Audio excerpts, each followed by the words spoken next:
उत्पत्ती या पुस्तकातून घेतलेले वाचन. इसहाक वृद्ध झाला आणि त्याची दृष्टी मंद होऊन त्याला दिसेनासे झाले. तेव्हा त्याने एके दिवशी आपला वडील मुलगा एसाव यास बोलावून म्हटले, बाळा. तो म्हणाला, काय आज्ञा? तो त्यास म्हणाला, पहा, मी आता म्हातारा झालो आहे आणि मला मृत्यू केव्हा येईल ते ठाऊक नाही. तर आपली शस्त्रे, आपले धनुष्य आणि भाता ही घेऊन रानात जा आणि पारथ करून माझ्यासाठी हरणाचे मांस आण आणि माझ्या आवडीचे रुचकर पक्वान तयार करून आण. मी ते खाईन आणि मग मरण्यापूर्वी मी तुला आशीर्वाद देईन. इसहाक आपला मुलगा एसाव याशी बोलत असता रिबका ऐकत होती. मग एसाव हरणाची पारहत करण्यास रानात गेला तेव्हा रिबेकेने आपला वडील मुलगा एसाव याची घरात असलेली आपल्या जवळची उंची वस्त्रे घेऊन आपला धाकटा मुलगा याकोब याला घातली.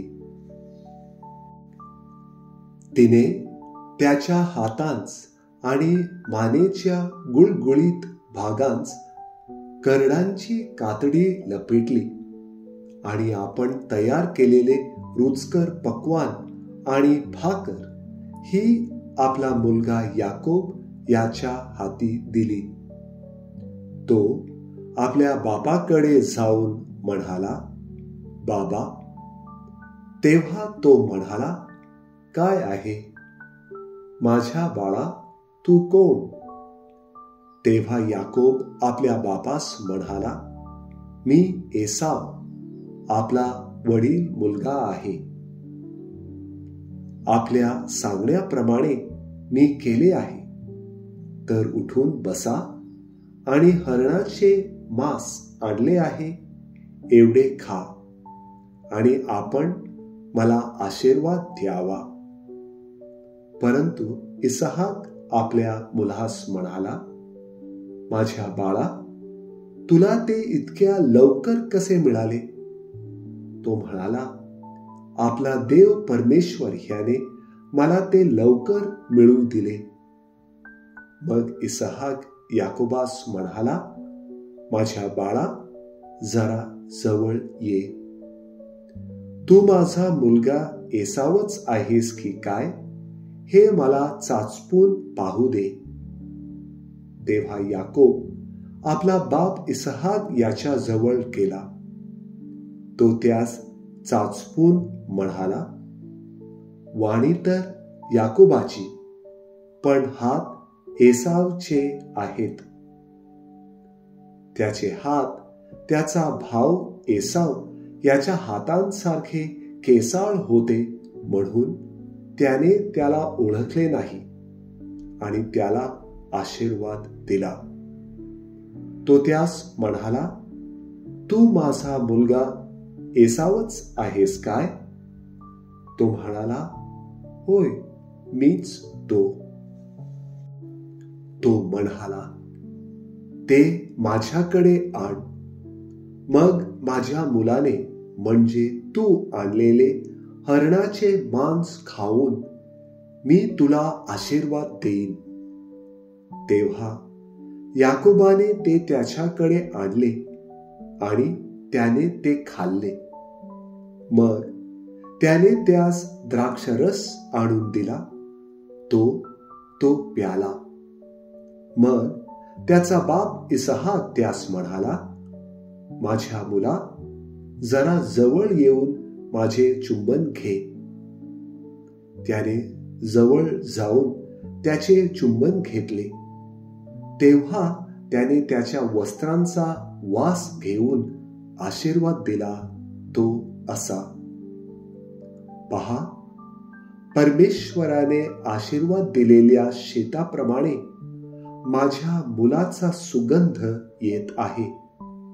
देव तुला आकाशाचे दहिवर, पृथ्वीवरील सुपीक जमिनी आणि विपुल धान्य आणि द्राक्षरस देवो.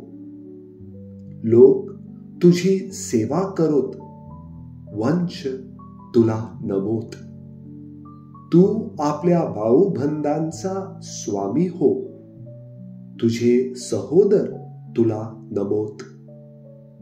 तुला शाप देणारे सगळे शापग्रस्त होवोत, तुला आशीर्वाद देणारे सगळे आशीर्वाद पावोत. प्रभूचा शब्द. देवाला धन्यवाद.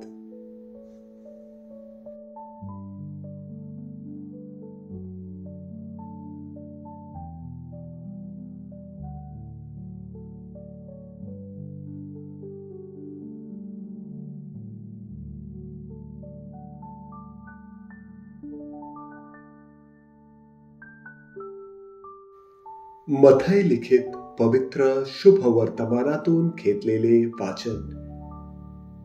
योहानाच्या शिष्य येशूकडे येऊन त्याला म्हणाले, आम्ही आणि परुषी पुष्कळ उपास करतो, पण आपले शिष्य उपास करत नाहीत.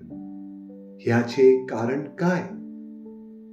येशू त्यांना म्हणाला, वऱ्हाडांबरोबर वर आहे तोपर्यंत ते शोक करणे शक्य आहे काय? तरी असे दिवस येतील की वर त्यांच्यापासून काढून घेतला जाईल, तेव्हा ते उपास करतील.